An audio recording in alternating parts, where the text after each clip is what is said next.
Shmuel. Moi personnellement, Rabjovitch, ça fait une dizaine d'années que je le suis sur internet. Il m'a beaucoup aidé dans le processus de Aliyah aussi. Et aussi de mon retour à la Torah et la façon dont il voit, dont il interprète, dont il travaille sur ces textes. Et donc voilà, je suis très heureux que vous soyez là et pour nous éclairer à nous tous et Gilad Shmuel. Merci beaucoup. Et une fois de plus, c'est la deuxième fois, je crois, ou la troisième fois que je viens à Givat Shmuel, cette fois-ci dans un endroit, plus ou moins la même communauté, mais un endroit différent. Et je vous remercie énormément de m'avoir invité, c'est un grand honneur. Et comme je le disais tout à l'heure, j'ai déjà dit, je sais, je me répète, mais ça me fait toujours un petit peu, comment dire, une certaine émotion de venir à Givat Shmuel, parce que moi j'ai connu Givat Shmuel il y a plus de 30 ans, c'était que des champs, il n'y avait rien. J'étudiais en face à Bnei Brak, et donc voir aujourd'hui Givat Shmuel comme ça, c'est absolument incroyable, comment ce pays, c'est fabuleux. Et peut-être quand je me promenais des fois ici le vendredi après-midi, peut-être qu'il y a tellement de Français maintenant à Givat Shmuel. En tous les cas, on va commencer notre cours. Et je tiens à préciser que l'approche, vous allez le comprendre au fur et à mesure, est une approche, je vais expliquer pourquoi, et comme généralement dans mes cours, qui sort un petit peu des sentiers battus, parce que bon, le sujet c'est la Teshuvah.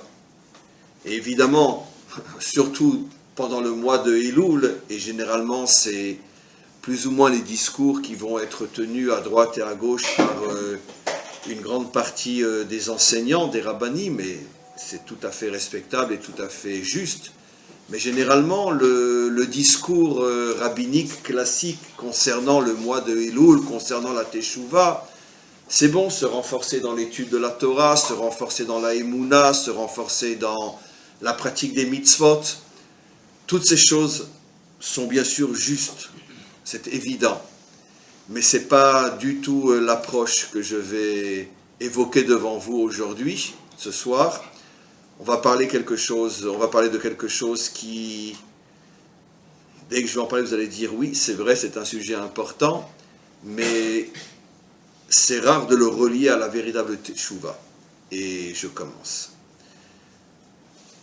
Dans chaque génération, quand je dis dans chaque génération, je ne parle pas de génération selon la définition française, tous les 25 ans ou tous les 30 ans, une génération ça peut être beaucoup plus que ça, selon l'approche thoraïque. Mais en tous les cas, dans chaque génération, il y a un problème fondamental, il y a une certaine expression du mal qui est différente d'autres générations, et comme je l'ai souvent enseigné, c'est très très important de connaître, de comprendre quel est le problème dans le sens négatif bien évidemment, quelles sont les forces négatives dans ma génération, à quoi elles s'attaquent, quelle est d'une certaine manière la cible principale des forces contraires, des forces négatives dans chaque génération et bien sûr dans notre génération. Pourquoi la question est importante? Parce que c'est ça faire Teshuvah. Faire Teshuvah, c'est arriver à contrer, arriver à être plus fort que toutes les forces négatives dans ma génération qui essayent de me faire tomber de telle ou telle manière. Encore une fois, faire Teshuvah, ce n'est pas uniquement manger les méhadrines. Parce que je peux manger les méhadrines, être un sale voleur dans les affaires et me comporter d'une manière honteuse avec mon mari ou avec ma femme. Même si je mange les méhadrines. Je ne devais pas le dire ça. Non, j'ai rien dit. Et donc, malheureusement, on sait que c'est vrai. Et donc, c'est évident que c'est important de bien manger cachère. Mais c'est grave de faire croire à quelqu'un que s'il mange bien cachère, tous ses problèmes seront résolus. Je pense qu'on est suffisamment adulte aujourd'hui, on a suffisamment d'expérience, suffisamment de vécu pour se rendre compte que la Torah, ce n'est pas un coup de baguette magique. J'ai une grosse kippa sur la tête, ça y est, tout va s'arranger dans ma vie. Ça ne fonctionne pas comme ça. C'est pour ça que c'est important de bien comprendre dans chaque génération où se situe le véritable problème, pour que je puisse me battre contre et faire Teshuvah. Teshuvah dans le sens de revenir vers mon identité véritable, vers la Torah véritable. Si on se pose la question, et je vais vous le montrer très clairement dans le cours d'aujourd'hui. Je ne dis pas que ce problème n'a pas été un problème qui a traversé toute l'histoire. Mais jamais le problème que je vais nommer dans quelques secondes n'a été aussi fort, aussi destructif que dans nos dernières générations et dans notre génération. C'est la destruction de la famille, la destruction du couple, les divorces, les enfants qui s'en vont à droite et à gauche, les problèmes d'éducation. Et toute l'idéologie occidentale se bat contre la famille. À tous les niveaux, sans rentrer dans les détails, je n'ai pas envie, mais vous devinez tous à quoi je fais allusion. On crée de nouvelles sortes de mariages. On appelle aujourd'hui famille ou parents des choses qu'on n'aurait jamais imaginées il y a encore 50 ans ou 100 ans. Il y a une idéologie féroce qui veut détruire la famille. Mais en vérité, ce n'est pas tellement ça qui m'intéresse. Cette idéologie occidentale qui fait tout pour détruire la famille n'est que le reflet en vérité de problèmes qui commencent d'abord chez nous, dans notre couple, dans notre famille. Et comme on va le voir, je vais vous révéler des choses, je pense, très très importantes. La véritable teshuva, et surtout dans nos dernières générations, c'est arriver à construire sa famille, construire son couple, au-dessus de toutes les autres choses. Et je me concentrerai aujourd'hui plus sur le couple que sur la famille dans un sens beaucoup plus large. C'est ça la véritable teshuva. Évidemment, je n'ai pas encore commencé, je ne suis même pas encore dans l'introduction. Ce n'est pas le discours rabbinique classique. Je ne dis pas que le discours thoraïque n'inclut pas que le shlom bayit est très très important. Au contraire, il y a des tas de rabbinim qui parlent énormément de ça. Mais aller jusqu'à dire que c'est l'atome, le cœur, le centre, l'essence même d'une véritable teshuva, ça c'est pas un discours qu'on entend souvent, parce que même la majorité d'entre nous, même la majorité des rabbinim, n'ont pas forcément véritablement compris que tout se joue au niveau du couple. Et que si le couple a un problème, tout ce que tu peux faire à côté, ça n'a pratiquement aucune valeur. Peu importe la grandeur de ta kippa, peu importe si tu manges les méhadrines ou pas les méhadrines, si ton couple est fragile, si ton couple est en danger, j'oserais presque dire, d'accord, mais ça il ne faut pas l'enregistrer, c'est très utopique ce que je dis, parce que, qu'à Dieu ne plaise, ça ne doit pas se produire. Mais si on devait choisir entre manger du porc à Kippour ou divorcer, et qu'on me posait la question, voilà, je suis devant une situation, voilà, est-ce que je mange du porc à Kippour ou je divorce? Je répondrais, mange du porc à Kippour, ne divorce pas. Divorcer est beaucoup plus grave que manger du porc à Kippour. Beaucoup, beaucoup plus grave. Évidemment, si on regarde le Shulchan Arour, on est chayav karet si on mange du porc à Kippour, et on est un imbécile si on divorce, ce qui est moins grave que d'être chayav karet. Mais je ne parle pas au niveau de la technique, au niveau de l'extériorité des choses, je parle au niveau de la profondeur des choses. Dans notre génération particulièrement, un divorce est beaucoup plus grave que manger du porc à Kippour. Et s'il faut choisir entre les deux, reste marié. Alors on est au mois d'Elul, maintenant je commence mon cours. On est au mois de Elul et comme on le sait déjà, rien que la koteret, rien que le titre du mois d'Elul fait allusion au couple. Ani le dodi, vedodi li. Je vais vers mon bien-aimé et mon bien-aimé vient vers moi. Alors évidemment, on peut passer complètement à côté du sens premier du verset. Mais non, mais ça parle que Israël revient vers Dieu et Dieu revient vers Israël. Je veux bien, c'est vrai. Mais alors si on ne parle que de Dieu et de nous, alors pourquoi utiliser une phrase qui fait aussi et surtout allusion à l'amour? Dodi, c'est mon chéri, mon bien-aimé. Dodi, en hébreu biblique, c'est mon chéri. On appelle Dieu mon chéri, franchement? Alors pourquoi, si il est sûr qu'on parle aussi de Dieu et de notre retour vers lui et de son retour vers nous, mais pourquoi utiliser des termes qui ne sont utilisés qu'entre un homme et une femme? La raison est simple et profonde. Parce que le maître du monde veut nous dire quelque chose ici de grandiose, d'immense. C'est tellement visible qu'on ne le voit pas. Vous savez comment vous revenez vers moi? Comment? Eh bien, d'abord revenez vers votre femme et revenez vers votre mari. Et comme ça, vous reviendrez vers moi. Parce que tant qu'elle ne sera pas ta chérie et tant que tu ne seras pas son chéri, ben, toutes tes illusions de croire que tu reviens vers moi, tu ne reviens pas vers moi. C'est pour ça que le verset qui parle du retour vers Hachem fait allusion aussi et surtout dans son langage à la construction du couple, parce que si le couple n'est pas construit, c'est impossible de revenir vers Hachem. Et maintenant, on va aller un petit peu plus loin. Vous voulez qu'on fasse des guématriotes? On va en faire une petite. Quelle est la valeur numérique du mot Elul? 67. Mais si on rajoute le kollel, je vais vous expliquer pourquoi, je vais vous décrypter ça très facilement. Ça veut dire qu'il y a deux manières de compter une guématria, une valeur numérique. Tu prends la valeur numérique de chaque lettre, ok, donc Elul, ça fait 67, mais après tu rajoutes aussi le nombre de mots comptés. Dans notre cas à nous, ça s'appelle, tu rajoutes le kollel, ça veut dire la valeur qui englobe toutes les lettres, c'est le mot lui-même, tu rajoutes 1. Et donc automatiquement, 67 plus 1, ça fait 68. Et la valeur numérique de 68, parce que tout l'intérêt de passer par la valeur numérique, c'est pour faire des équivalences.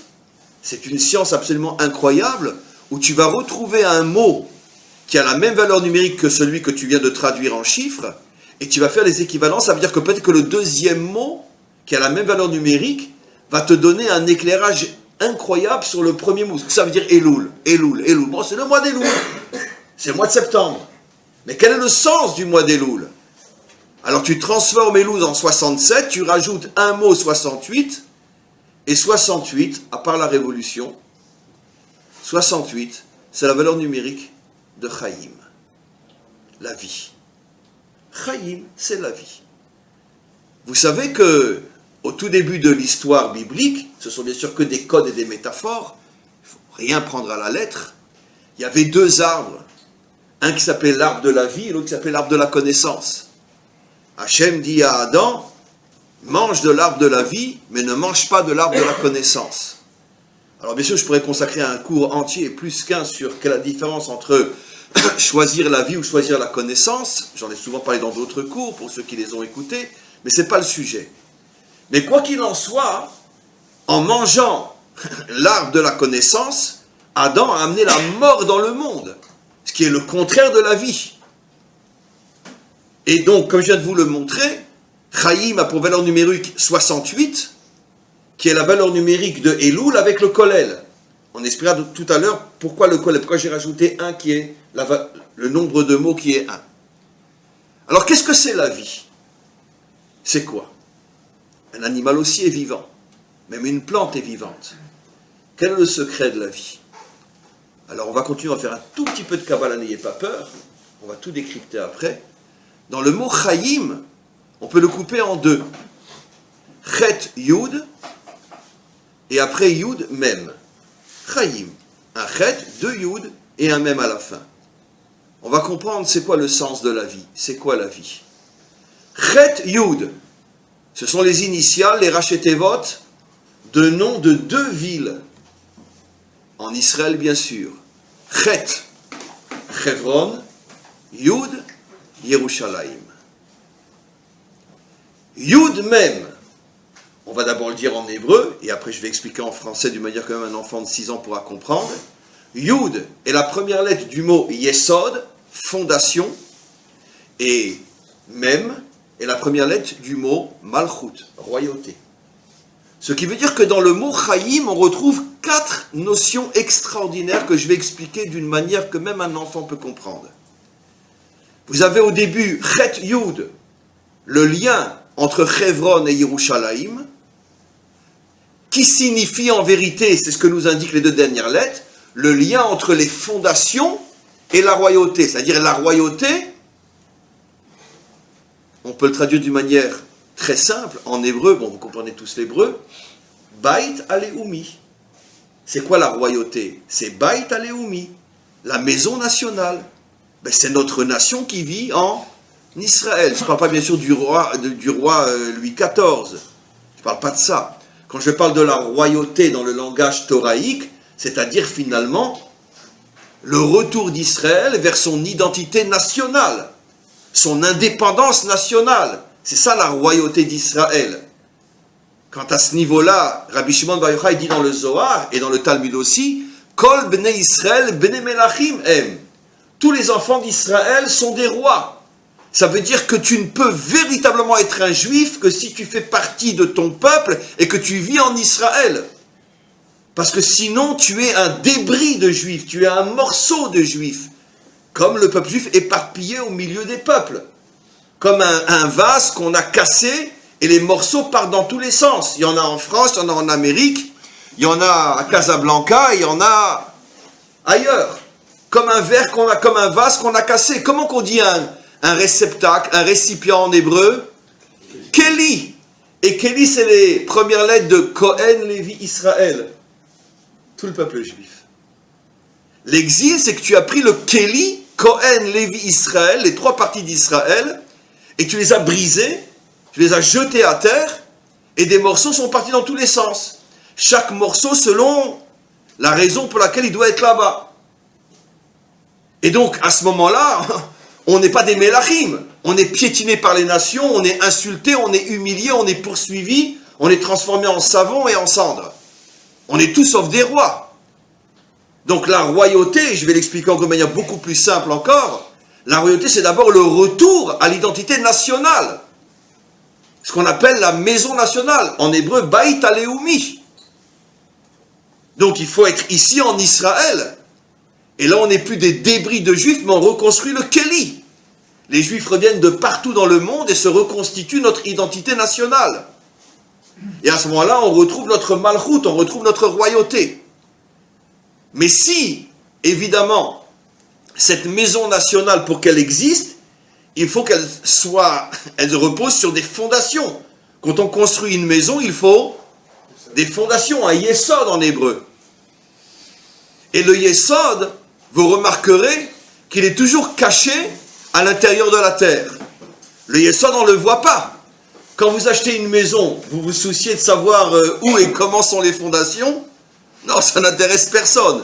Parce que d'abord, on ne va pas vivre dans les fondations, et puis, comme dire, les fondations, elles sont cachées. Puis, bon, on espère que les fondations sont solides. Depuis quelques années maintenant, on fait des fondations dans tous les nouveaux immeubles, fondations anti-tremblement de terre. Mais jusqu'à il y a encore 5 ou 7 ou 8 ans, s'il y a un tremblement de terre, la plupart des maisons en Israël s'effondrent. Mais bon, on a confiance que les fondations sont suffisamment solides pour que la maison puisse tenir. Mais en fait, moi, ce qui m'intéresse, c'est la maison. Je ne demande pas aux vendeurs de fais-moi descendre sous terre, je voudrais voir les fondations. Les fondations sont cachées. Mais d'un autre côté, sans fondation, il n'y a pas de maison.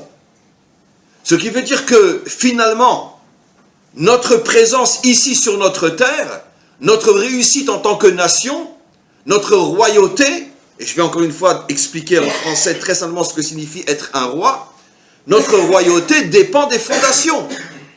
Maintenant, vous comprenez pourquoi les deux premières lettres, c'est Chevron, Yerushalayim. Où sont les fondations du peuple juif? Ben, les Avot et les Imaot. Et dites-moi, ils sont visibles ou ils sont sous terre? Regardez comme tout se tient d'une manière plus mathématique que les maths. Chevron, Yerushalayim, et après, Yesod Malchut. Yerushalayim, c'est la ville de la royauté, puisque c'est la capitale d'Israël. Mais où sont les fondations de cette royauté? Eh bien, elles sont à Chevron.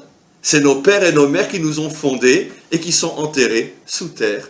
Donc l'image est parfaite d'une manière absolue. Donc qu'est-ce que c'est être vivant? Qu'est-ce que c'est un peuple vivant? C'est un peuple qui repose sur les fondations qui sont, pour nous en tous les cas, à Chevron.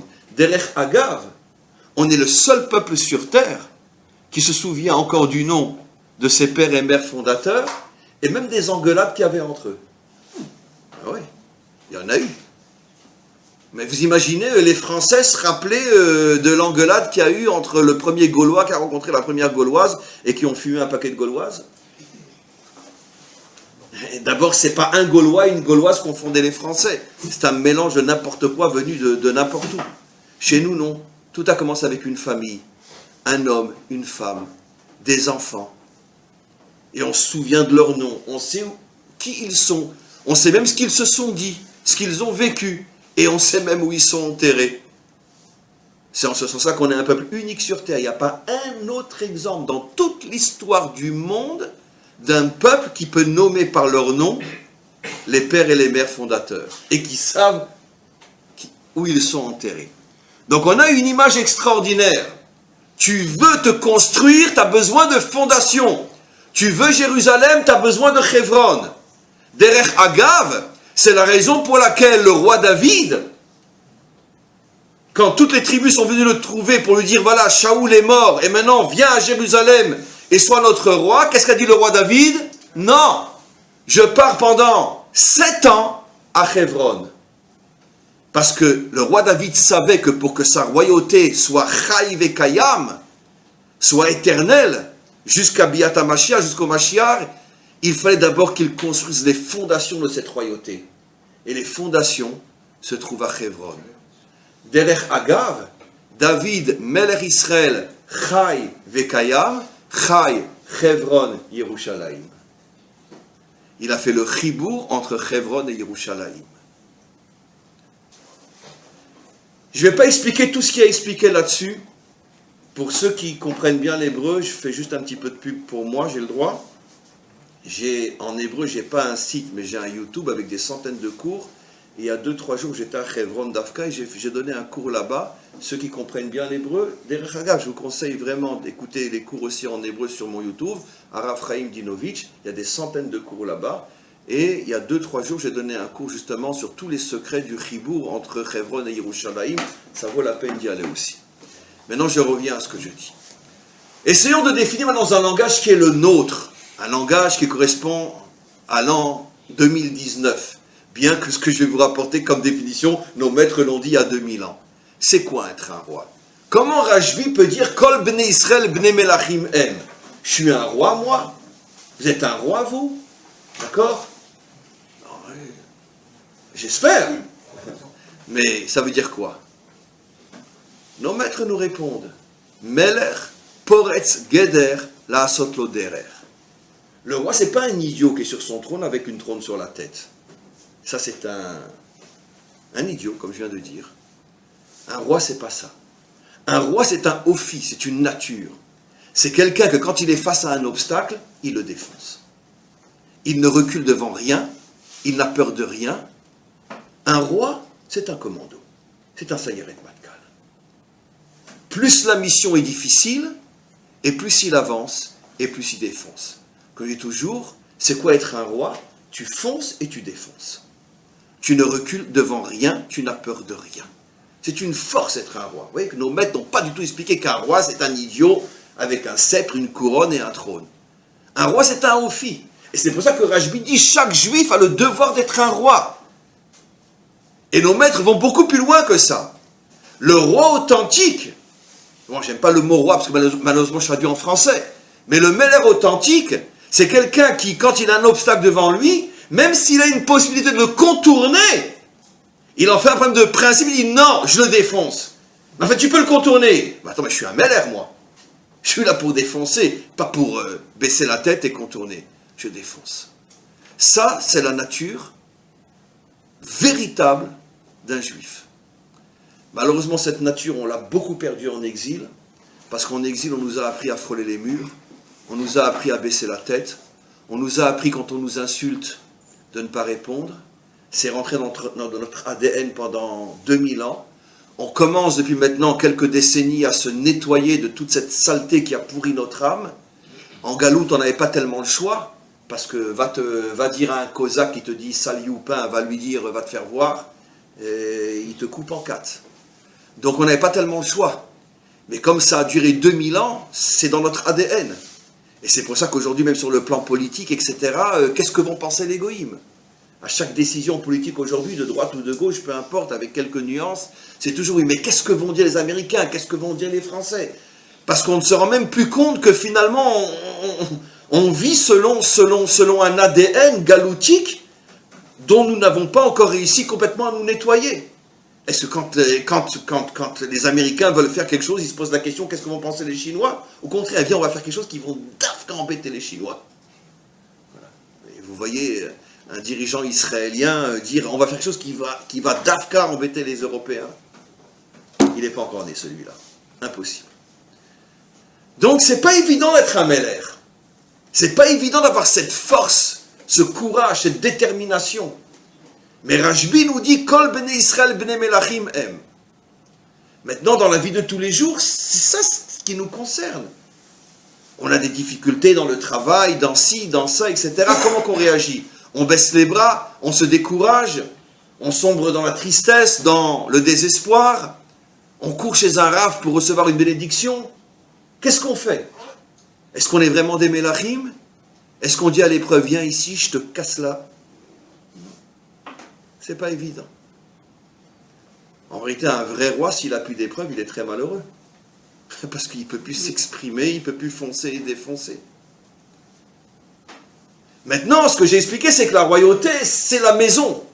C'est ce que devient et deviendra de plus en plus notre peuple, et surtout au moment de la délivrance, où on sera un peuple qui n'aura plus peur de rien, qui ne rendra des comptes, qui ne rendra plus de compte à personne. Ce que tu penses pas, je m'en fiche. C'est ce que je dois faire, c'est ce que la Torah me dit, c'est ce que le maître du monde dit, un point c'est tout. Vous êtes d'accord, pas d'accord, c'est pas mon problème. Bon, on y arrivera à être un peuple comme ça. Mais pour être un peuple comme ça, il faut des fondations. Et les fondations, elles sont à Hebron. Mes amis, selon le message que j'ai choisi de vous montrer, c'est quoi le message de ces fondations? C'est quoi? C'est quoi Abraham et Sarah? C'est quoi Yitzhak et Rivka? C'est quoi Yaakov, Léa et Rachel? C'est quoi? Eh bien, c'est tout simplement l'image de la réussite du couple. Puisque finalement, toute l'histoire a commencé parce qu'un homme et une femme se sont mis ensemble pour aller construire le projet divin. Et après, cet idéal, ils l'ont transmis au moins à l'un de leurs enfants, à Yitzhak. Yitzhak a pris le projet, il a dit, moi je continue. Et je continue avec ma femme. Parce que, comme on le voit, Sarah est complètement impliquée dans le projet.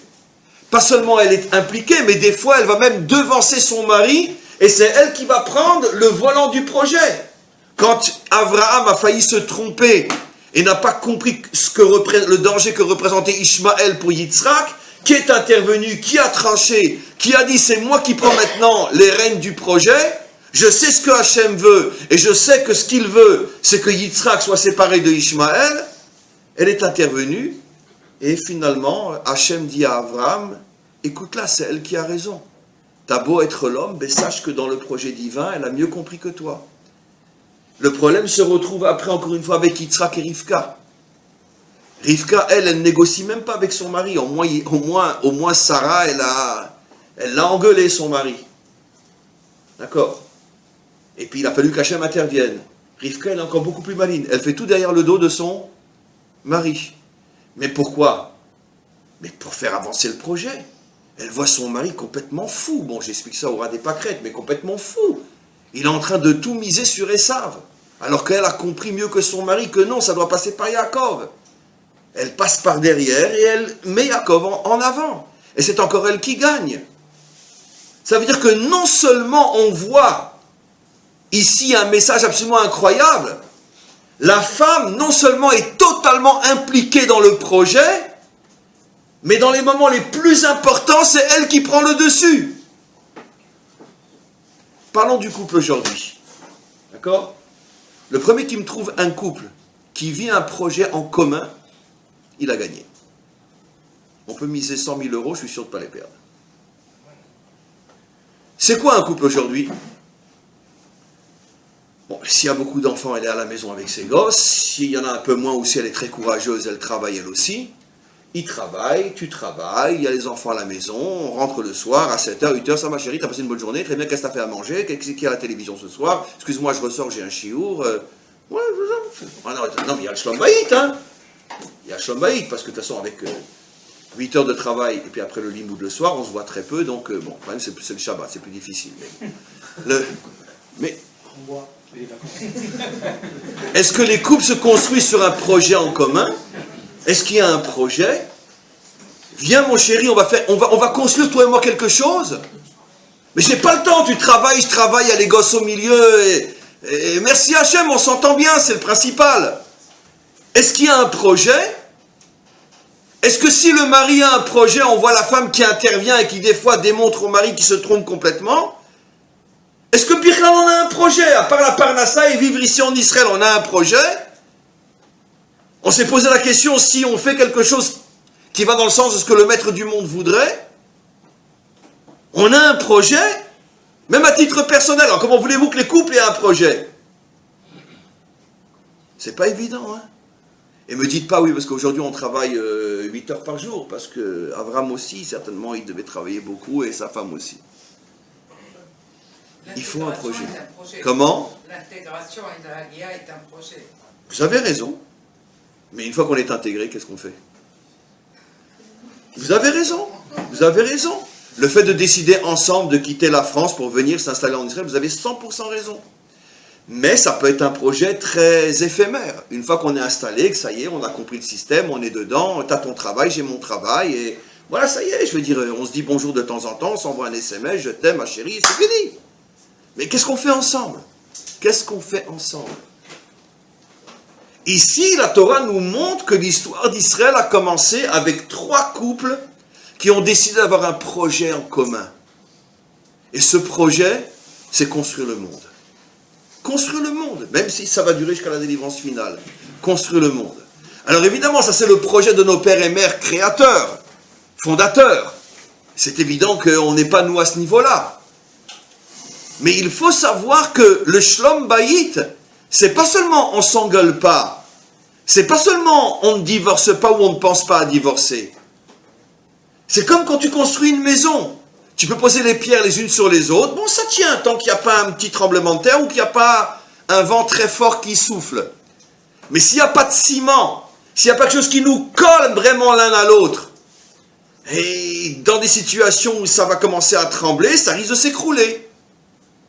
Et le ciment d'un couple, c'est un projet en commun. Quelque chose qui te motive, toi et moi et toi. On vit ensemble quelque chose qui n'est pas la routine. Le travail, les enfants, la belle-mère. On vit quelque chose ensemble. Et ça, c'est quelque chose qu'on a complètement oublié.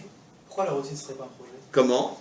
Pourquoi la routine ne serait Parce qu'il n'y a aucune différence entre notre routine et celle des goïms. Tu as des millions de goïms extraordinaires qui ont le shlom bayit, qui savent bien éduquer leurs enfants, qui s'aiment, qui se respectent, qui sont fidèles. Alors, je parle d'eux. Il y en a des millions sur 7 milliards d'individus. Alors, quelle est la différence entre moi et eux? En quoi j'ai été choisi, moi, pour quelque chose de différent des autres peuples? Où est ma part dans le projet divin? Alors, attention, je vais commencer à vous donner des réponses. Je peux décider, par exemple, que je vais travailler en Israël, mais, et ça, c'est une question de sincérité que seul Hachem peut tester, véritablement ma pensée réelle, ma motivation, c'est que je veux fortifier l'économie israélienne. Donc c'est pas parce que je veux gagner de l'argent, j'en gagne tant mieux. Mais mon projet, c'est que je suis très fort dans la high-tech, et je veux développer la high-tech en Israël, j'ai un petit exemple, parce que mon projet est que je veux que mon pays devienne un pays fort, puissant. Ça, la rigueur, ça peut être un projet. Mais le problème, c'est où tu mets ta femme là-dedans. Bon, elle t'apporte le café au travail. Mais avoir des enfants, c'est déjà Comment? un projet en soi, puisqu'ils vont faire l'armée, ils vont aussi apporter au pays, ils vont aussi... 100%. Quand on vient de France et qu'on a... 100%. Mais encore une fois, pour pas que je revienne à la réponse que je vais donner, que la différence entre toi et une bonne famille non juive, et il y en a des millions de bonnes familles non juives, la différence, c'est que tu devras transmettre à tes enfants quelque chose que seul Israël peut transmettre, le projet divin. Pourquoi on est ici? C'est quoi vivre en Israël? Quel est le sens de faire l'armée? Pourquoi on vit ici? Et malheureusement, on voit aujourd'hui, tu sais, on parle toujours de l'alia des juifs non israéliens qui reviennent en Israël. Tu sais qu'il y a plus de 1 million d'Israéliens nés en Israël qui sont éparpillés dans le monde. Plus de 1 million. Mais ça, on le cache complètement. 1 million d'Israéliens qui ont quitté le pays, qui vivent à Los Angeles, qui vivent à... peu importe, il y en a beaucoup qui vivent à Berlin même aussi, comme on le sait. Donc, on leur a pas transmis le projet. Le petit-fils de Ben Gurion a vécu à Manhattan. Le petit-fils de Ben Gurion a vécu à Manhattan. Il a quitté le pays, il n'est jamais revenu. Donc c'est pas une critique à Dieu ne plaise, parce que ça peut arriver à tout le monde. Mais tu vois bien qu'il y a eu un moment où le projet a été stoppé, il n'a pas été transmis. Comment il est le petit-fils de Ben Gurion, il s'installe à Manhattan? Comment c'est possible? Il avait un hôtel à Manhattan. Bah, tout le monde le sait. Il avait un hôtel à Manhattan. C'était de famille. Un hôtel à Manhattan. Donc c'est pas évident. C'est ça le message des fondations. Oui. Justement, pour le cas d'ici, qui sont pour tous des Olim Khadashim, c'est quand même un très grand projet familial, qui se fait en couple, justement, l'Aliyah et devenir... C'est ce que madame a dit, je suis 100% d'accord, mais le problème c'est que ça va durer combien de temps? Tu as 100% raison. Ça peut durer 2 ans, 3 ans, 4 ans, 5 ans, 10 ans. Mais c'est un projet qui, dès le départ, aura forcément une fin. Et après ce projet-là, tu risques de retourner dans la routine quotidienne d'un couple classique. Ça va, c'est bien, c'était bien ta journée, tu as bien travaillé? Oui, mon chéri. Et toi, tu as dit, oh, ça s'est bien passé, ce serait bien. D'accord. Qu'est-ce que tu as fait à manger? Un bon couscous. Très bien, ok. Voilà, il y a un bon film ce soir, allez, on se met l'un à côté de l'autre, on regarde, ça va nous détendre. Où est le projet? Oui, mais justement, moi, ce que je dis, c'est que moi, j'ai l'impression que mon projet, entre guillemets, ça fait 15 ans que j'habite en Israël, mais mon projet n'est pas terminé, parce que dans ma tête, j'éduque mes enfants en leur disant que c'est la terre d'Israël, c'est le projet divin. Tu as répondu à ma question, mais je ne te critique pas, au contraire, tu as 100% raison. Mais sache que la majorité ne vit pas comme ça. La majorité ne vit pas avec un idéal que l'on construit entre l'homme et la femme, que l'on transmet aux enfants, les enfants à leurs enfants. Et tu sais, je veux dire, 80% de la population en Israël n'est pas du tout, on pourrait dire, concernée par le projet d'être en Israël. Dans les écoles laïques en Israël, on ne leur enseigne rien.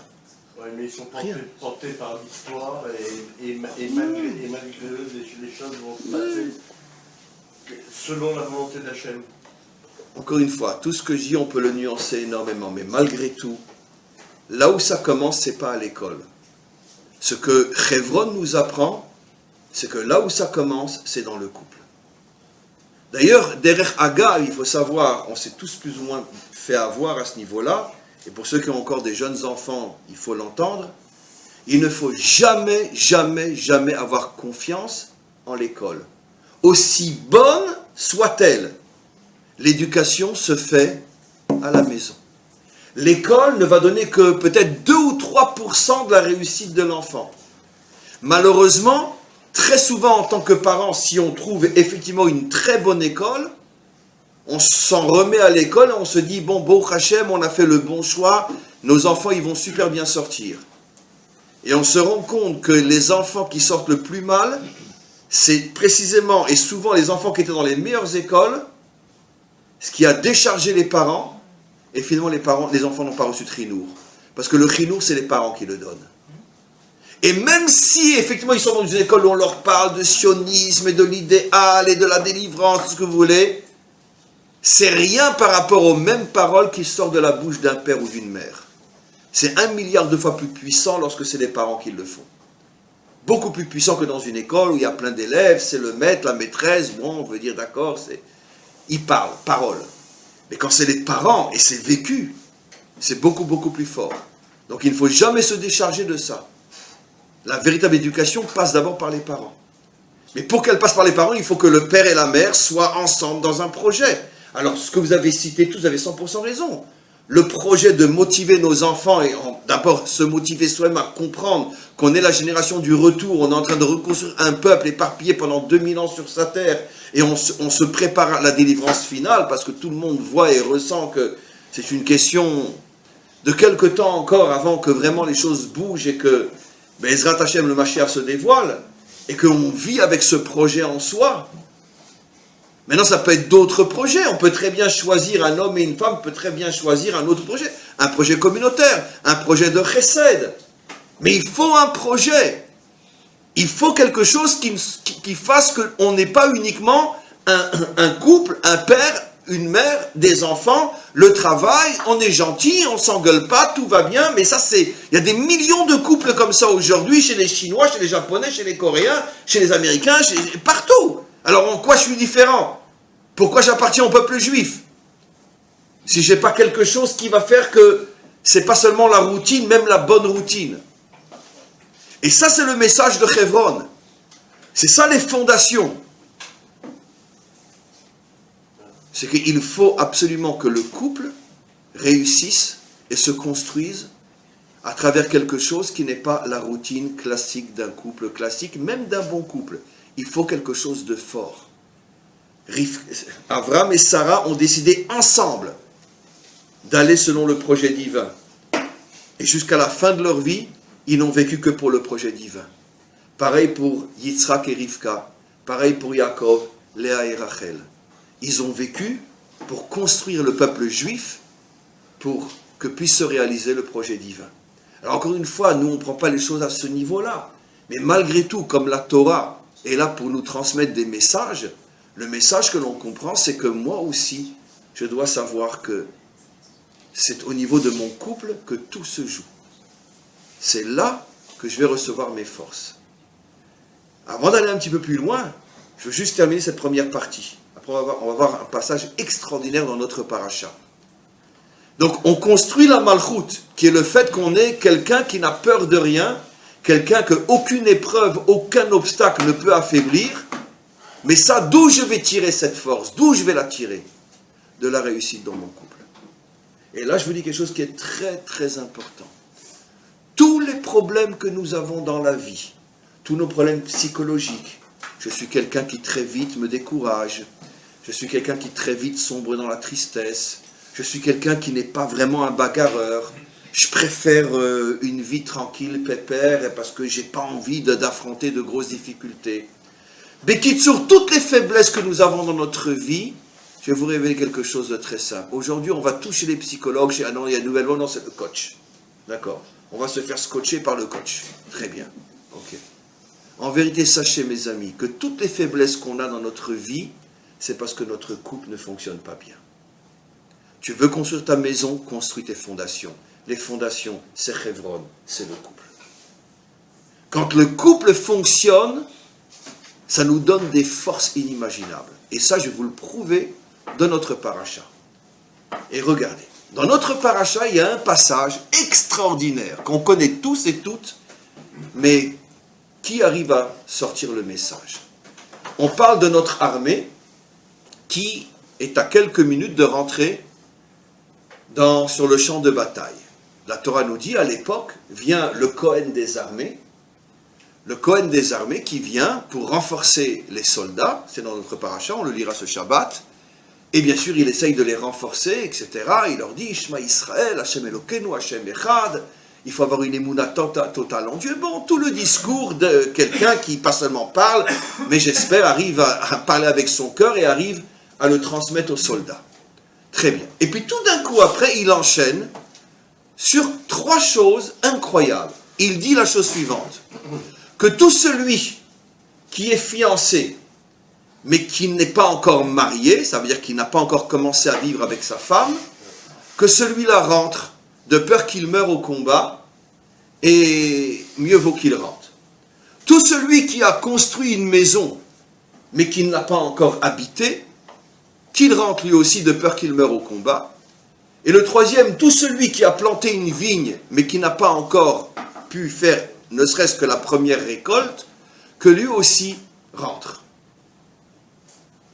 Alors, des commentaires posent la question suivante. Je vais juste vous faire un petit rappel. Vous savez que 99,9% des soldats à l'époque biblique étaient tous mariés. L'absolu contraire d'aujourd'hui. Pourquoi? Parce qu'on ne pouvait être soldat qu'à partir de 20 ans, et à l'époque biblique, 20 ans ne pas être marié, c'est impossible. D'ailleurs, le Talmud le dit, et vous allez comprendre pourquoi. Tous les soldats étaient mariés, au point même que le roi David a institué une loi ô combien salutaire, que chaque soldat, avant de partir au combat, donnait un guet à sa femme, au cas où s'il ne revient pas, qu'elle ne reste pas à Gouna. Ça veut dire qu'elle ne sait pas où est son mari, elle ne peut pas se remarier. Malheureusement, comme la femme de Ron Arad, etc., il y a eu des cas comme ça, malheureusement. Bon, évidemment, dès qu'il revenait, on déchirait le guet, on se remariait, etc. C'était plus un divorce technique, pas sentimental. mais au moins pour libérer la femme au cas où le mari serait fait prisonnier et que personne ne sait où il est, ou qu'il est mort quelque part et qu'on a enterré son corps et que personne ne sait où il est. Et comme lui, il a 20 ans, elle a, peut-être 17 ou 18 ans, et donc automatiquement, elle passe toute sa vie toute seule, c'est normal. Voilà. Tous les soldats à l'époque biblique, tous étaient mariés, parce que à 20 ans, ça n'existait pas un juif qui n'était pas marié. Très bien. Alors maintenant, on pose la question suivante. Je ne comprends pas. Un fiancé, on lui dit, retourne de peur que tu meurs. Mais s'il est marié, c'est pire encore. Parce que lui, il est déjà avec sa femme, il a peut-être 2, 3, 4, 5, 10 gosses. Si jamais il ne revient pas, le drame est beaucoup plus grand que si quelqu'un n'est que fiancé. Si quelqu'un a construit une maison, mais qu'il n'a pas encore habité, c'est quand même beaucoup moins grave que quelqu'un qui est déjà dans sa maison, qui l'a déjà meublée, qui y vit depuis quelques années, et qui devrait la quitter, et qui ne reviendra pas. Son absence va faire beaucoup plus mal que celui qui n'a jamais habité dans la maison. Et pareil pour la vigne. Mais reprenons le premier cas. Comment on peut dire celui qui n'est que fiancé retourne, et celui qui est marié, c'est le soldat par excellence? Comment c'est possible? Alors nos maîtres posent la question, pourquoi le fiancé y retourne? Alors nos maîtres disent, parce que, ils le disent, mais je vais le décoder, vous allez voir, parce que il a en tête la femme qu'il va épouser, et vous savez, en temps de guerre, une fraction d'inattention, tu prends une balle dans la tête. Donc, il ressort la photo de sa fiancée, oh, dans 3 mois on est mariés, qu'est-ce que je l'aime, et paf, il prend une balle dans la tête. Donc, ça c'est ce que disent nos maîtres. Très bien, mais qu'est-ce qui se cache derrière ça? Eh bien, la Torah ici nous révèle quelque chose d'extraordinaire. Pourquoi on ne fait pas un Kal Vachomer? Dire, si déjà celui qui n'est que fiancé, de peur qu'il ne puisse se marier, retourne à la maison, à plus forte raison celui qui est marié, qui a 10 enfants, à plus forte raison devrait retourner. Non! Vous savez pourquoi? Parce que celui qui est marié, il va se battre comme un lion. Vous savez pourquoi? D'où il va puiser sa force? Sa femme. Bien sûr. Celui qui est marié, et qui est bien marié, il a une telle force, c'est un Meller, c'est un roi. Poretz Geder, il défonce ses ennemis, il ne voit personne. C'est un vrai commando, il a peur de rien. C'est David contre Goliath. Il a peur de rien. Ça veut dire que, justement, celui qui n'est pas marié est faible. Derrière Agav, faire une armée avec des jeunes de 18 ans qui ne sont pas mariés, d'après ce que je dis, c'est très dangereux. Maintenant, je vais vous confier un secret. Les meilleurs soldats d'Israël, ce sont nos gosses de 18 ans? Non, ce sont les Milouim qui sont déjà mariés, etc. Les missions les plus difficiles sont confiées précisément à ceux qui généralement sont mariés. Bien sûr. Les Sayeret Matkal qui, bon, je n'ai pas le droit de dire c'est enregistré, qui se trouvent là où ils se trouvent, etc., etc., la plupart d'entre eux sont mariés. Le pauvre Moreno qui est tombé, il était marié, il avait des enfants. Il était Sayeret Matkal, donc les plus grands commandos du monde. C'est pas un gosse de 18 ans qui est à Sayeret Matkal qu'on va envoyer là où on a envoyé Moreno. Donc vous voyez que même en fait la réalité confirme ce que je dis. Parce que quelqu'un qui est marié a beaucoup plus de force, beaucoup plus de puissance que quelqu'un qui n'est pas marié. Et c'est justement ça ce que la Torah vient nous faire comprendre. Celui qui n'est que fiancé, qui n'a pas encore vécu ce que c'est le mariage, est beaucoup plus en danger que celui qui est déjà marié. C'est vrai que mathématiquement parlant, si celui qui est marié meurt, c'est un drame plus grand que celui qui n'est que fiancé. Mais le problème, c'est que l'approche n'est pas mathématique. L'approche, elle est plus rouchanite. Celui qui est marié a beaucoup moins de chances, ou de malchance de mourir, que celui qui n'est que fiancé. Et dans l'armée israélienne, et dans l'armée américaine aussi, les Marines, etc., ou ce qu'on appelle les Harayot, les lions, la plupart, dans toutes les armées du monde, la plupart des fous furieux sont des gens mariés. Qu'anirait que Dafka, le mariage te donne beaucoup plus de force, de certitude, que quand tu es encore un célibataire. où tu ne sais pas où tu es, où tu vas. Comment? Pourtant, le Rambam nous dit que quand on part en guerre, on n'est pas censé enseigner à sa femme et à ses enfants. Justement. Il parle de quelqu'un qui est marié. Quelqu'un qui est marié, justement, est tellement fort qu'il arrivera pendant tout le temps de la bataille de ne plus penser ni à sa femme ni à ses enfants. Mais les Mefarchim nous disent que celui qui n'est que fiancé, lui, ne pensera qu'à sa future femme. Justement, le Rambam confirme ce que je dis. Parce que celui qui est marié, et qui est bien marié, est tellement fort qu'il arrivera pendant 2 heures, 3 heures, ou plusieurs semaines, ou plusieurs jours, à ne penser qu'à son combat. Parce qu'il a une telle certitude qu'il ne lui arrivera rien, qu'il est capable de ne plus penser à sa famille. Mais celui qui est célibataire, il vit dans ses rêves. Et ses rêves vont le tuer. Il n'a pas cette force-là. Oui. C'est pareil, c'est le même raisonnement pour la maison. Alors justement, je continue. Alors maintenant, je continue.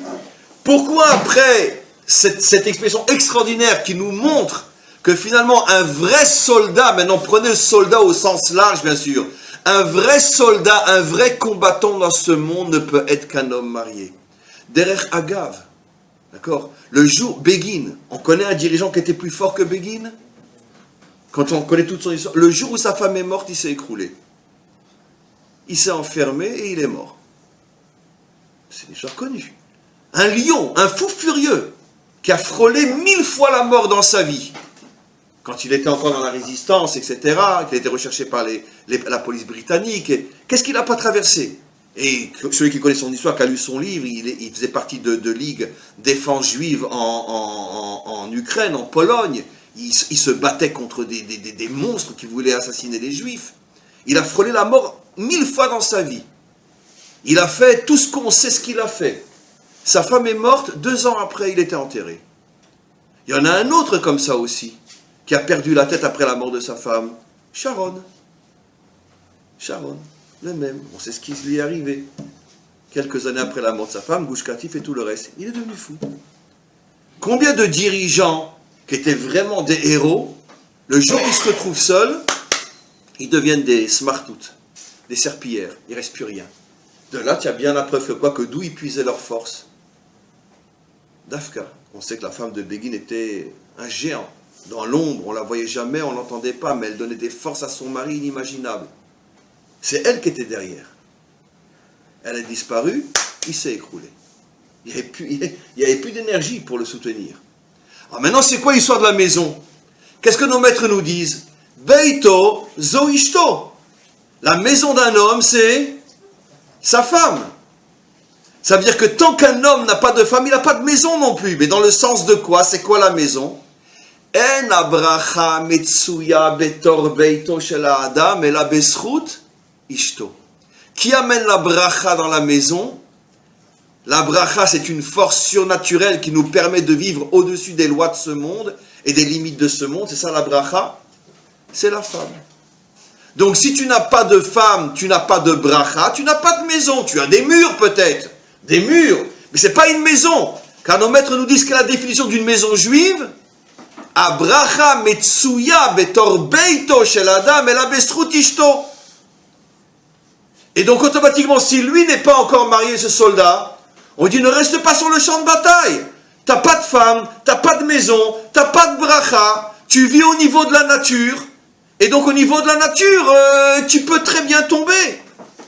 Mais si tu es marié, que tu as une maison, tu as la bracha c'est cette force surnaturelle qui te maintient au-dessus de toutes les limites de ce monde, tu arriveras à survivre et tu rentreras sain et sauf à la maison.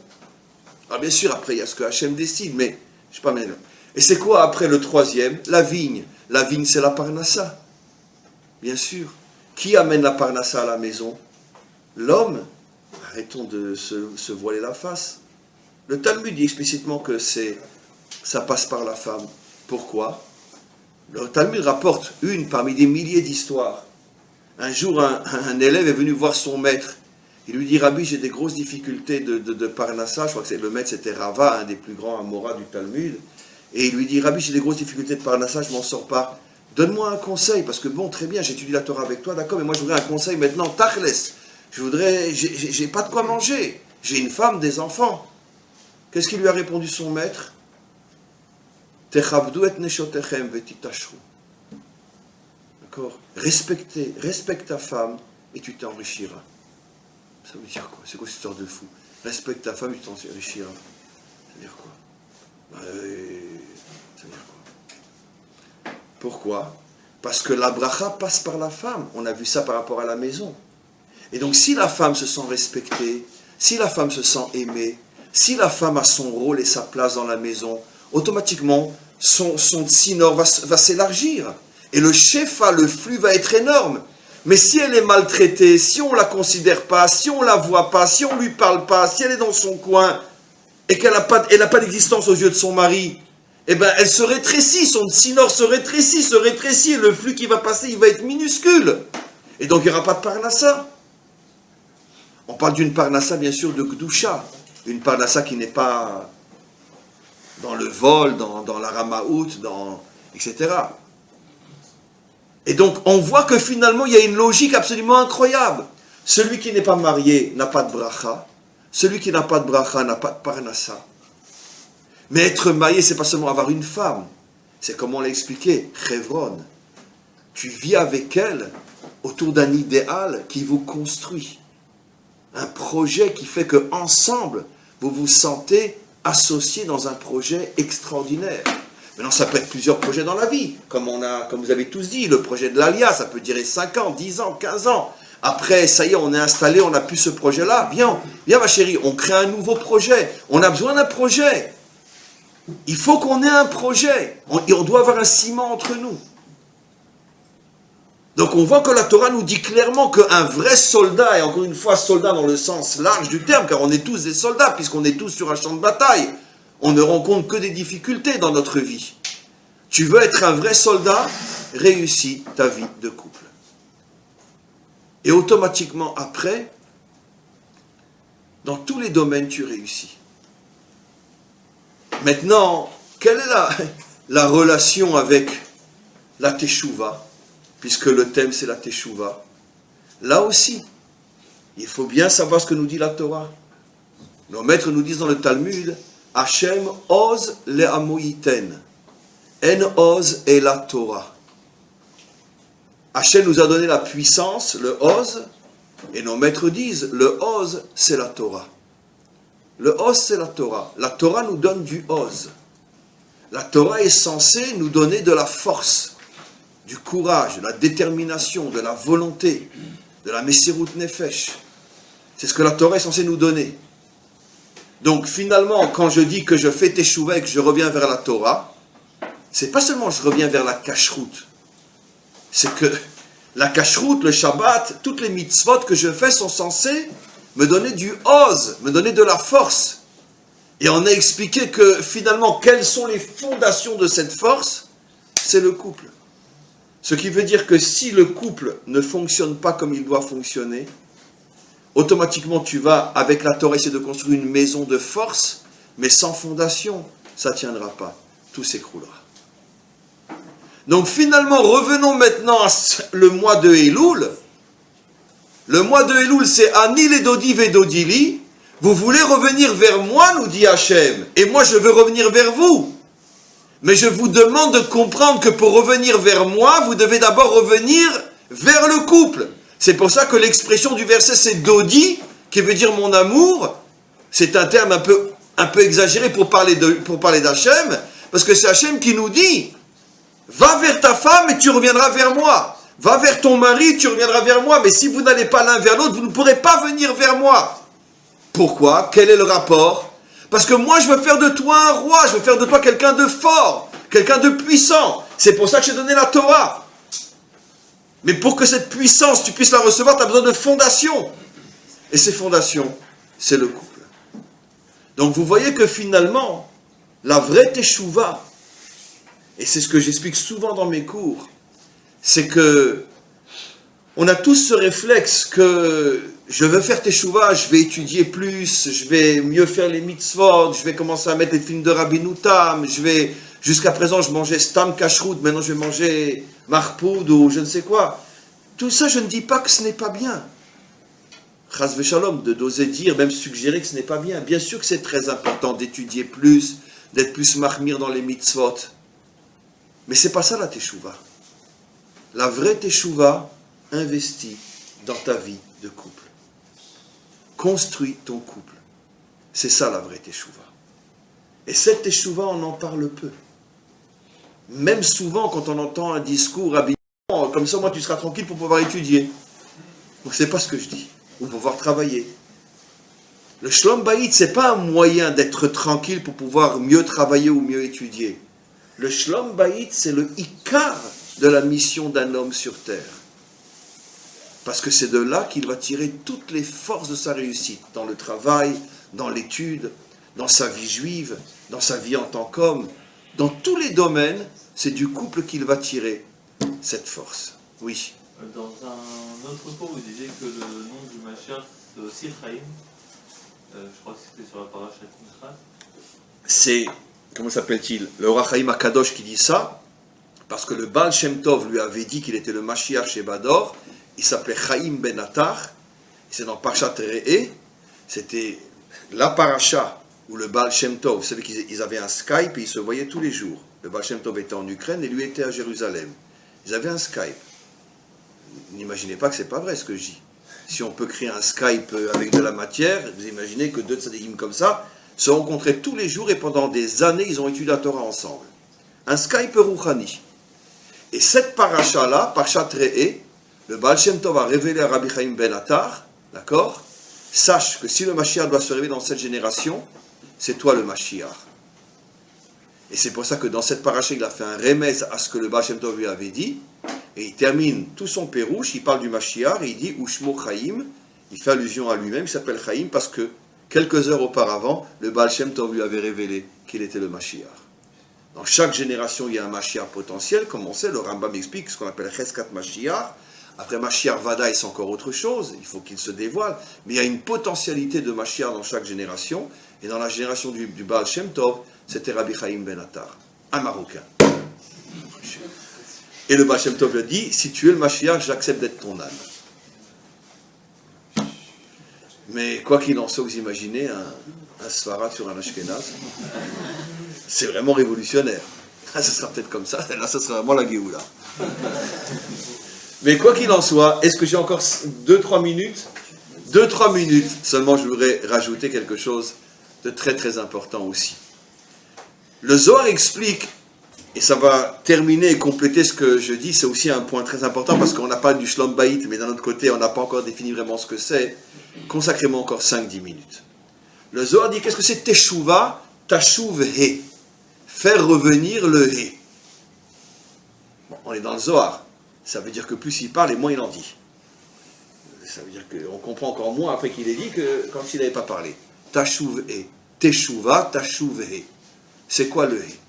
Alors le He, on l'a déjà rencontré grâce à Rashi au tout début de la création.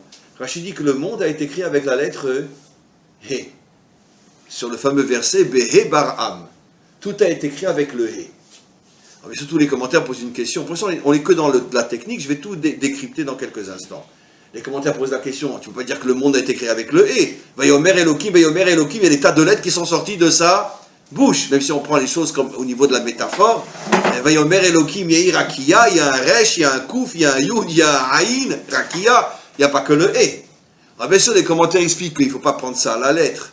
Ça veut dire que c'est un symbole. Le He représente, on pourrait dire, le symbole de la création tout entière. Et ça pour valeur numérique 5. Et nos maîtres expliquent la chose suivante. Et après, on va l'appliquer au couple, vous allez voir quelque chose d'extraordinaire.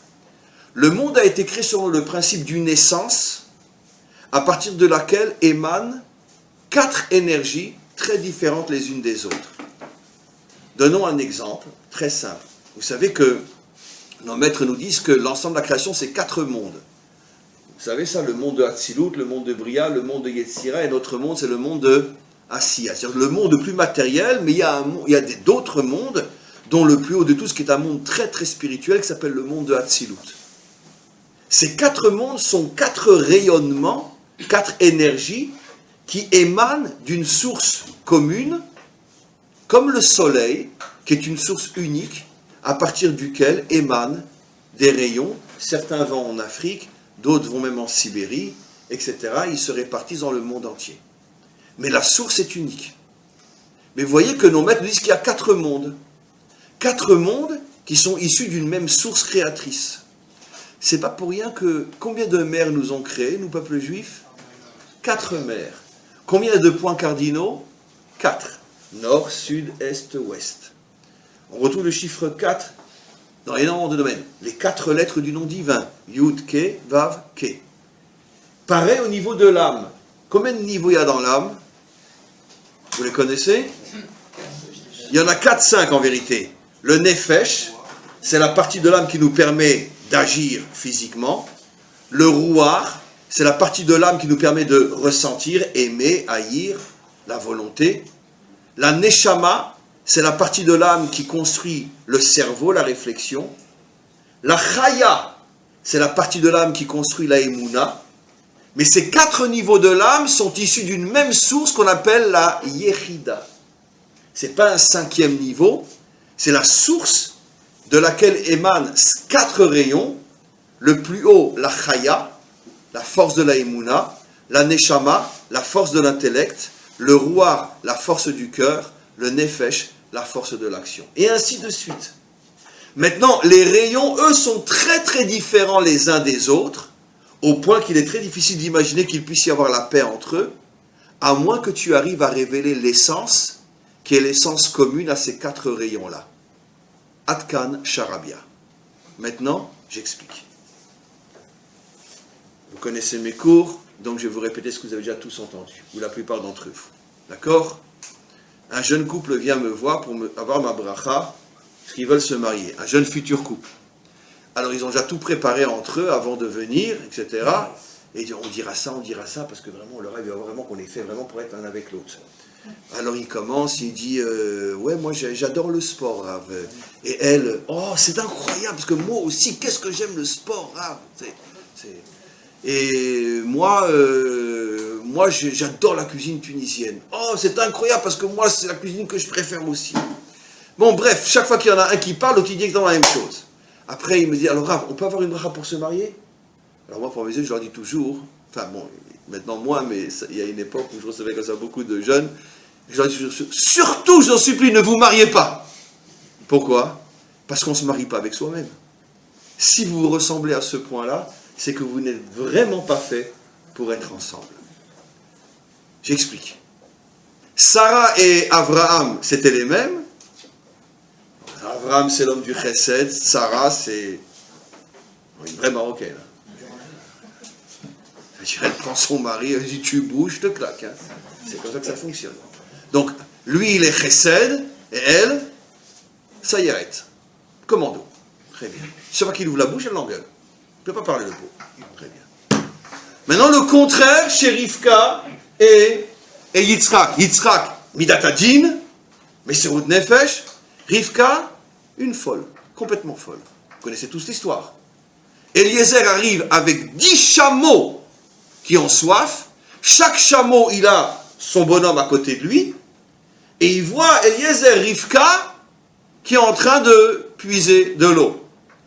Alors il dit à Hachem, celle à qui je demanderai un verre d'eau et qu'elle me dira, prends un verre d'eau et je vais faire boire aussi les 10 chameaux, celle-là, ce sera la femme de Yitzhak. Dites-moi, vous n'avez jamais réagi sur un texte pareil? Mais il a une chance sur combien de milliards de trouver une cinglée qui va lui répondre ça? Mais attends, chaque chameau est avec son bonhomme. Vous savez ce qu'un chameau a besoin de boire? Des tonnes d'eau. On lui demande un verre d'eau, elle va répondre, moi je vais aller faire boire les chameaux, pendant que les autres ils sont en train de fumer la narguila ou jouer au chèche-bêche. C'est qu'elle est tarée. C'est une tarée du chesed. Donc son mari c'est Midatadin, et elle une tarée du chesed. Comment qu'ils peuvent s'entendre? Comment Abraham, l'homme de la bonté, peut s'entendre avec une Sarah qui est Sarah, qui est Midatadin? Comment Yitzhak qui est Midatadin va supporter une femme que... Bon, dis-moi mon chéri, excusez, mais ce Shabbat on aura 250 invités. Mais t'inquiète pas, c'est moi qui cuisine. Lui il veut tranquille, il veut faire Hitbo des doutes, il veut étudier, il veut... 250 invités, il va se taper. Non mais attends, mais arrête avec ton recette, tu me saoules, moi je veux étudier la Torah le Shabbat. Très bien. Donc, c'est le contraire. Pareil, Yaakov, comme on le sait, il avait deux midotes. Bon, c'est l'homme de Tiferet, il est en haut, il est en bas, donc il a eu 2 femmes, à chaque fois pour le ramener à Rachel, qui est très terrestre, qui le ramène vers le bas, et Léa, qui est très céleste, qui le fait monter vers le haut. Mais en tous les cas, le clan est le suivant. D'accord? Tu épouses une femme qui est tout sauf toi. C'est vrai ce que je viens de dire? Oui et non.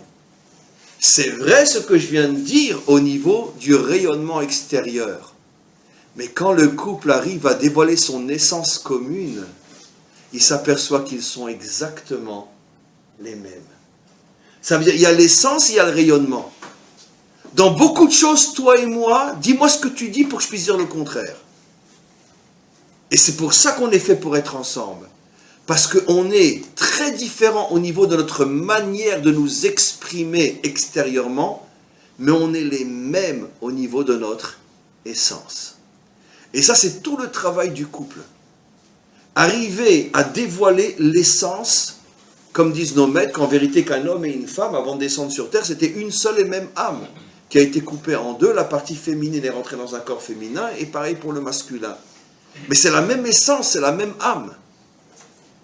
Ce qui veut dire qu'un couple doit jouer en vérité sur les 2 aspects en même temps.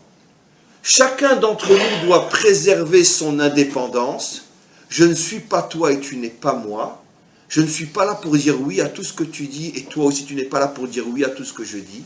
J'ai le droit de penser différemment, j'ai le droit de ne pas être d'accord. Mais en vérité, toi et moi, on sait dans notre fond intérieur que dans notre essence, on est exactement la même chose. Et ça, c'est la véritable réussite du couple. Quand on respecte la différence, mais en même temps, on sait que l'on est un. Et on trouve le juste équilibre entre les deux. Et c'est ça le secret, que le monde a été créé avec la lettre E, ce qui veut dire qu'en vérité, au niveau de toutes les relations humaines, sur le plan individuel ou sur le plan collectif, les peuples, les nations, ce que le Mashiach va dévoiler en vérité, c'est que toutes les différences qu'il y a entre les hommes, sur le plan individuel, entre les peuples, sont des différences uniquement extérieures. Mais dans l'essence fondamentale de l'humanité, on est tous un, parce qu'on a tous la même source, qui est le maître du monde. Et c'est comme ça qu'il arrivera à faire la paix dans le monde et la paix entre les peuples. Mais cette paix entre les peuples, qui est la paix messianique, n'est que finalement l'expression au niveau de l'humanité tout entière de tout ce qu'on a expliqué au niveau du couple. C'est pour ça, et je termine, c'est fini maintenant, que le Hari HaKadosh explique que depuis la faute de Adam Arishon, dont la première conséquence a été que Adam s'est séparé de sa femme pendant 130 ans, et après il l'a repris juste pour faire un gosse, mais ils ne se sont plus jamais entendus. Le Hari HaKadosh dit que depuis la faute de Adam Arishon, il n'y a plus eu un seul couple sur terre qui sont arrivés à retrouver leur essence, l'unité parfaite au niveau de leur intériorité. Tous les couples se disputent et se chamaillent à cause qu'ils sont coincés dans leur extériorité. Et dans l'extériorité, on est très différents, surtout si on est un vrai couple. Et le Hari HaKadosh dit dans l'Écouté à Arizal, quelle va être la force du Mashiach? Comment se fait-il que lui va pouvoir sauver le monde? Il répond, ça sera la première fois depuis la faute d'Adam Arishon qu'un homme et une femme vont réussir à reconstruire un couple. Vous vous rendez compte ce qu'il dit le Hari HaKadosh? Il ne nous dit pas parce que toute la nuit il étudie la Torah, parce qu'il met 150 paires de tefilines. Sans doute aussi, mais il a le courage de dire la vérité. Ça, c'est des détails, tout ça. La vraie raison, ça sera la première fois depuis la faute de Adam Arishon qu'enfin le couple sera reconstruit. Et ça fera de lui un gibor avec des forces inimaginables et il arrivera à réparer le monde. Donc, Bekitsu, mes amis, le mot de la fin, c'est le suivant. C'est le message que je vous transmets.